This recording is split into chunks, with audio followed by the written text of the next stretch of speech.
Hey guys, this is Stephanie. I just wanted to welcome you guys out to our meeting for November, our TCF meeting. I will start off by reading the Compassionate Friends Credo, and then we will turn it over to Christina to introduce our topic for tonight. So we'll start off with the Credo. It is the Compassionate Friends Credo, sorry. We need not walk alone. We are the compassionate friends. We reach out to each other with love, with understanding, and with hope. The children we mourn have died at all ages and from many different causes, but our love for them unites us. Your pain becomes my pain, just as your hope becomes my hope.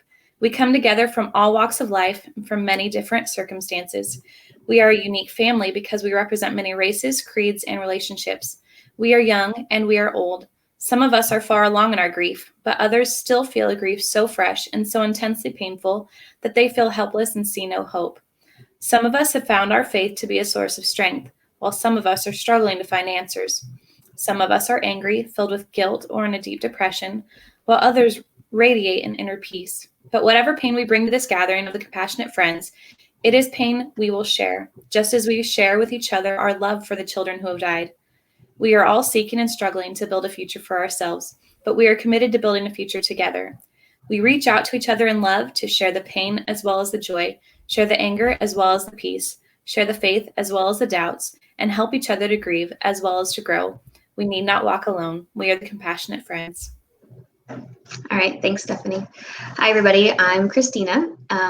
Stephanie and I are the chapter leaders for our local, the Compassionate Friends Boise chapter. And we decided to start doing these live videos because of COVID, and we weren't able to meet at our normal location anymore. We met outside for a couple months, and then once it started to get too cold, we decided to just do a live series. And so last month, October, we started our first video. So this is our second. And this video is going to be about how we can still be thankful while we're grieving. So since November obviously has Thanksgiving and it's kind of the start of all of the holidays, we decided to try out this topic because it's usually what our topic is for November in our group anyways. So where should we start? So we're talking about having gratitude at Thanksgiving. And that's not always an easy topic. I mean, when you're grieving a child, it's hard to think of things that you're grateful for. I mean, your heart is broken open, and sometimes that's all consuming. It's hard to be thankful for anything, but it's important for us to step back and realize that there are things to be grateful for. That's kind of what we wanted to talk about today. Yes. I think the first Thanksgiving for me was August, September, 3 months after my son Mason died. And so one of the things we kind of talked about in our last video is whether you even feel like whether you should go to Thanksgiving and have like a big family gathering, especially if it's one of your first holidays after your child has passed. And for my family, Thanksgiving is like a big deal on my husband's side of the family. So it's a big family gathering on his side, and everybody goes up to his aunt's house. But anyways, so it was a big tradition for everybody to get together and take pictures. And like the year before, my husband's sister and I were both pregnant with our babies. And then the next year we had pictures with them. And then the next year after that, right after my son died, I remember thinking, oh man, are we going to take like family pictures? It was like a big trigger for me, the thought of taking pictures. And I remember showing up just the first walking in the door, being like, how are we going to be celebrating right now? Like, I don't feel like I'm thankful for anything. Like the one thing that I want in the whole entire world, I can't have. And how can you be thankful in your grief? So Stephanie and I found this article, and it really, I think the 2 points that, or not 2 points, but one of the main points that I talked about was that you shouldn't feel like you have to stuff your grief down. And part of the healing process of grief is learning to be okay with feeling the way that you're feeling.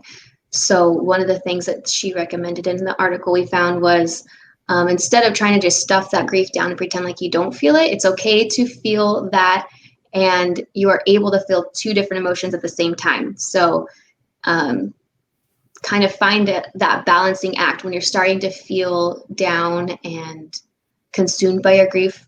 Is there something that you could be grateful for or thankful for in your life? And try to just balance the two out. Do you have like an example of that, maybe, Stephanie?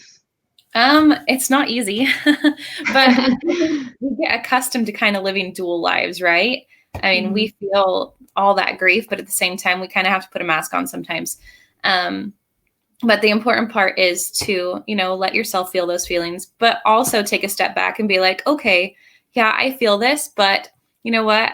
I'm still grateful for such and such. So for me, I know right after I lost Joshua, everybody was like, but at least you still have these kids. And that's a hard one. So yes, I do have my babies and I'm super, super grateful for them, but my heart still misses the one that I miss the most. So yes, I am grateful for the babies that I still have, but my heart still misses him. And I can feel those two feelings at the same time. Does that make sense? Yeah. Yes, I can definitely relate to that. Yeah. Some other things that are more, I don't know if tangible is the right word, but concrete. So it's hard to think about like the bigger picture when you're so fresh in your grief, but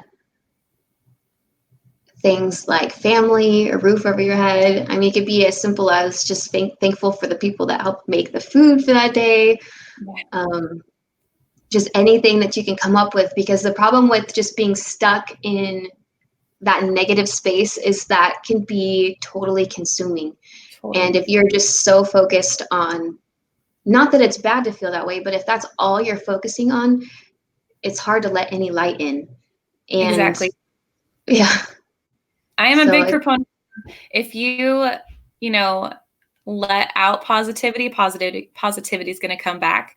And so if you're holding on to that negativity, all you're going to have is negative things around you. And so it's important to, realize that those negative emotions that you're having are real, but try to think of something positive to counteract it. So that way you're not stuck in the negative and that it doesn't spread, Mm-hmm. Yeah. Balance. There's a fine line there, but we can definitely work on that. That's for sure. Yeah. One of the things that I think about when it comes to grieving your child is that's obviously your first and biggest loss. Your child is gone, and their absence is the first thing that you're grieving. But there's something also called secondary losses that happens after you lose, and it's things that you miss out on because of that main loss. So for example, my son is not here, so now I'm missing out on the opportunity for him to grow up and go to school, and then farther down the road, he never is going to get married, he's never going to have a wife and kids and potential grandkids that I could have had from my son Mason. And all these different secondary losses can also be huge triggers. So for me, this will be our third Thanksgiving since my son died, and he's missing from all of our pictures. So that's a secondary loss that I deal with every single time we're around family. I can't think of any more examples right now, but little triggers like that, all these secondary losses. Mm-hmm. Missing milestones are huge. Yeah. So yeah, there's lots of different things. You can't think of them all at once, but once they come, you're like, oh, this is something I'm missing out on. And that's hard. I think they become your triggers. Yes. That is hard. Trying to think. So our family has been trying to make an effort of finding ways to be grateful, even though things are hard, especially this year.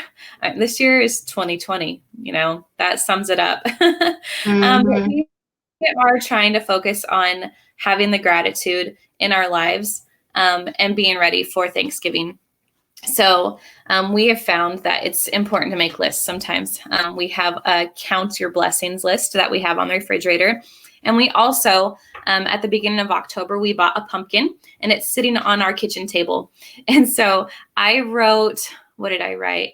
I wrote we are grateful for on it, and I put a bunch of bullet points on it. And so every Sunday before we have dinner, we go around the table and we have been writing one thing that we are grateful for. Oh, that's a good idea. It's cute. So, I mean, I have little boys, so some of them are super simple, like my bed. We're grateful for our bed. Okay. Yeah, well.